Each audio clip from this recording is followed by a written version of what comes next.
It is 2018. This is Carlisle's Picks. We're up to 32,000 subscribers, and this story is insane. If you want to see the full video without the commentary, link in the description. Otherwise, this is absolutely insane. 2018 and we still have vertical video. Why is it so hard to film the camera properly or hold the camera properly? Anyway, so this is a story about a genius gentleman who decides to do a burnout in the middle of Times Square. What are you thinking? If you do a burnout in Times Square, you are going nowhere, except if you're this guy who actually got away. Anyway, so he decides to do a burnout, and naturally he ends up in a situation where a police officer tells him to stop the car or whatever. Now, I would like to point out, everyone is talking about how dumb this driver is, but I would like to talk about how dumb this police officer is. I know some people get offended to police officers out there, you know, trying to save our lives and risking their lives and things like that. I'm sorry. That does not negate the fact of the lack of training. We saw the incident with the Ferrari guy that almost ran over the police officer in New York City yet again. And you don't need that incident to have some common sense. Right, but that should have been a message to the police department. I don't know what kind of training they're giving you, but here's the thing. Why would a police officer ever put his body in front of a thousands and thousands of pound vehicle? A body, a human body versus a 3,500, 4,000, I don't know how many pounds this car weighs. You're always going to lose. Like, I don't understand. You use your vehicles as barriers to stop vehicles. You do not use your body. Now, it would seem like common sense, and again, I would expect there to be training. You want to stop a vehicle, this is the way you do it. For example, you're doing a highway stop. You're not going to be on the traffic side of the vehicle, right? Some car loses control and runs you over, you're dead, right? Common sense, you want to be on the other side, or there's ways that they park their vehicle where they're slightly out so that the vehicle acts as a barrier to protect the officer and things like that. But again, standing in front of a vehicle, you don't know who is in there, right? The person just committed a crime doing this, you know, so I mean, you don't know who these are. It could be drug dealers, it could be, why were they doing the burnout? Could it be for fun, or could it be that they're actually trying to escape? Or you don't know who is in this vehicle. And I would expect that the police department would train their officers that every single police stop, no matter what the scenario, you don't know who it is you're dealing with, and you always need to use some common sense and always think about safety. Yes, you want to establish authority and control of the situation and things like that, but on the same token, you want to do it in a safe manner. You never want to unnecessarily put your life in danger. This is simply a guy who did a burnout. There's absolutely no need to be standing in front of the car. It's not like he risked his life because, you know, there was a baby in the car or something. And no, unnecessary. This is a simple ticket for a burnout. Stand to the side. If you need more control, like you think like a guy's going to leave or something, I mean, I don't know the rules. Maybe you can pull out your gun. I'm not saying fire at them, but, you know, to let them know that you might fire or you possibly will fire or something like that. But never, ever, ever can I see a situation where it makes sense for an officer to stand in front of any vehicle at any point in time doing a traffic stop, especially in a situation where someone just committed a crime like doing a burnout in the middle of Times Square. It makes absolutely no sense. Anyway, rant complete. So the guy does a burnout, police comes up to him, and his response is, I'm just gonna try and run over this police officer. Absolutely insane. But it gets even crazier. The genius guy with the vertical video on some kind of electric device, he films this Hollywood style production here because I mean, this looks like it's straight out of a movie. The guy's speeding off, and the guy filming is speeding off as well on his whatever the hell he's on. As you can see, officers falling to the ground, and he just burns out. And here the officer's running, and this guy is... This is the next thing. So, okay, so let's talk about the insanity. So, officer, totally insane to stand in front of a vehicle. The driver, totally insane to basically, this looks like a potential charge of assaulted an officer. I mean, you're using your vehicle as a deadly weapon. I mean, you could have killed the officer, right? And then they could argue that you intended to kill the officer. I mean, there's a whole bunch of things you could go with this, but you're looking at some serious time, a serious felony.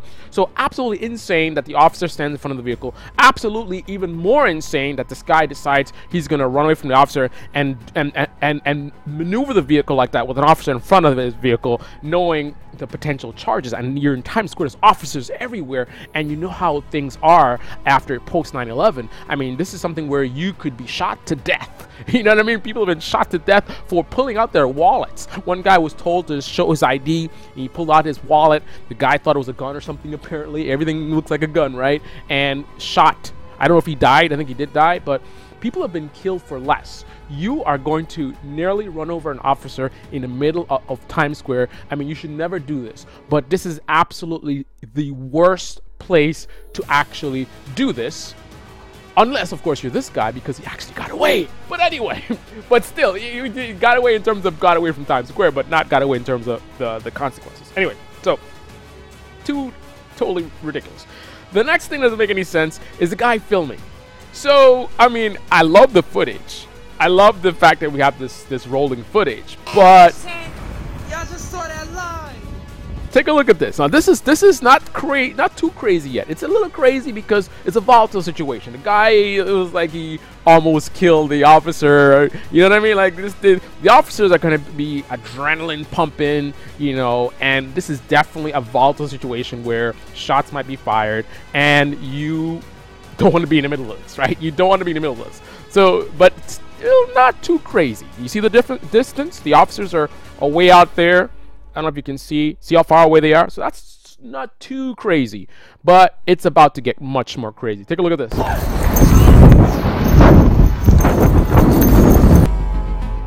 So he's trying to chase the car down. Look at this. Look at this. Are you kidding me?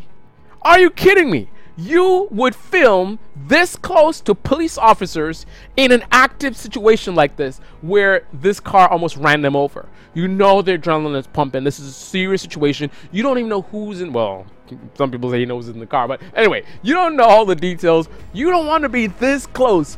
Everyone watching this video, never, ever, ever do this. Don't be this close to an officer who is in the middle of a volatile situation. And I think they actually had guns drawn. Guns actually drawn. So it's not just a volatile situation. They have the guns out. So could you need any further information to tell you that this is a very bad... Look how close he is. Look, the gun is out. You are filming an officer chasing a car. Are you kidding me? He gets this close. You've got to be kidding me.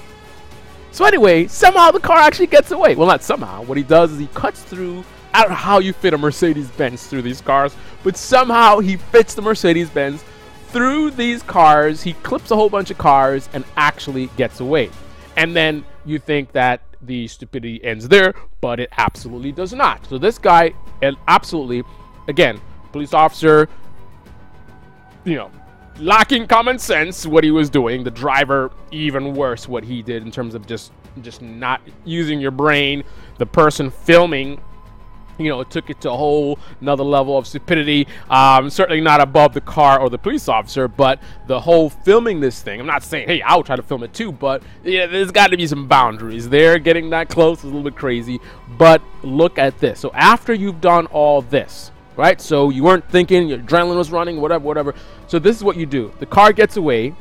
So instead of leaving this scene, I mean, to me, there's two logical options.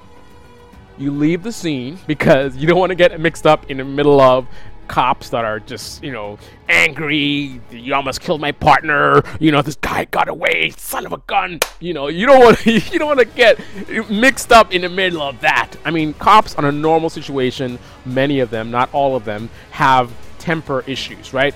Inability to be professional, and you know, just you know, it's just like they'll take a simple situation and just amp it up way further than it needs to be. I mean, very simple things. I mean, I can speak you know, because I was the one who was on the ground in pain over a $50 parking ticket, when I never yelled at the officer, I never had an attitude or anything like that, but somehow they were able to escalate that to me of all people, the least violent person ever.